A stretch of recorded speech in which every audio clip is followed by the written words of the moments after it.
September 17, 2023 నాడు తుక్కుగూడ రంగారెడ్డి జిల్లాలో రాజీవ్ గాంధీ ప్రాంగణంలో శ్రీమతి సోనియా గాంధీ గారు 6 గ్యారెంటీలను ఇస్తే ఆ 6 గ్యారెంటీలను అమలు చేయడానికి నా సహచర మంత్రివర్గ సభ్యులందరూ కూడా సంపూర్ణంగా నాకు సహకారాన్ని అందించి అండగా నిలబడ్డారు. కాబట్టి ఈరోజు మళ్ళీ 6,198 కోట్ల రూపాయలు రెండో విడత రైతు రుణమాఫీ ఈ వేదిక మీద నిలబడి నేను చేయగలుగుతున్నాను.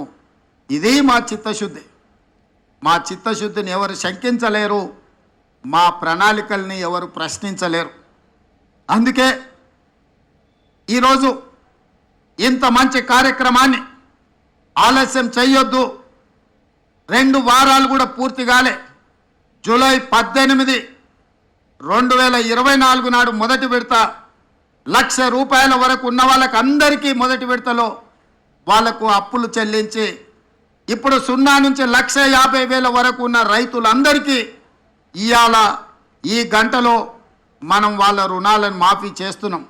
నెల తిరగక ముందే 0 నుంచి 1,50,000 వరకు ఉన్న దాదాపుగా 18 లక్షల మంది రైతుల రుణాలను మాఫీ చేసి మా చిత్తశుద్ధిని నిరూపించుకున్నాం.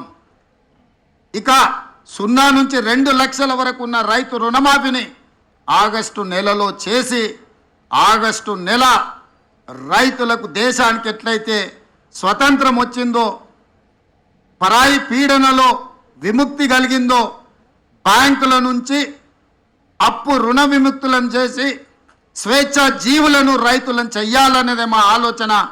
జూలై నెల, ఆగస్టు నెల చరిత్రలో లిఖించదగిన నెలలు.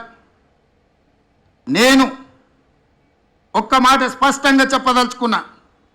77 సంవత్సరాల స్వతంత్ర భారతదేశంలో ఏ రాష్ట్రం కూడా 31,000 కోట్ల రూపాయల రుణమాఫీ చెయ్యలేదు.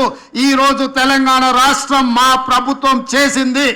ఇది దేశ చరిత్రలోనే రికార్డ్. ఈ రికార్డ్ రైతుల కోసమే చేసినాము, రైతులను ఆదుకోవాలన్న ఆలోచనతో చేసినాము. ఇవాళ మేము రుణమాఫీ చేసినామంటే ఎన్నికలు లేవు, మేము ఓట్లు అడగడం లేదు. ఎన్నికలు ఉన్నప్పుడు ఓట్లు అడిగినప్పుడు రాజకీయ పార్టీలు ఇట్లాంటి నిర్ణయాలు చేస్తాయి తప్ప రాజకీయ ప్రయోజనం లేకుండా రైతు ప్రయోజనం కోసం ఎప్పుడు జరగలే.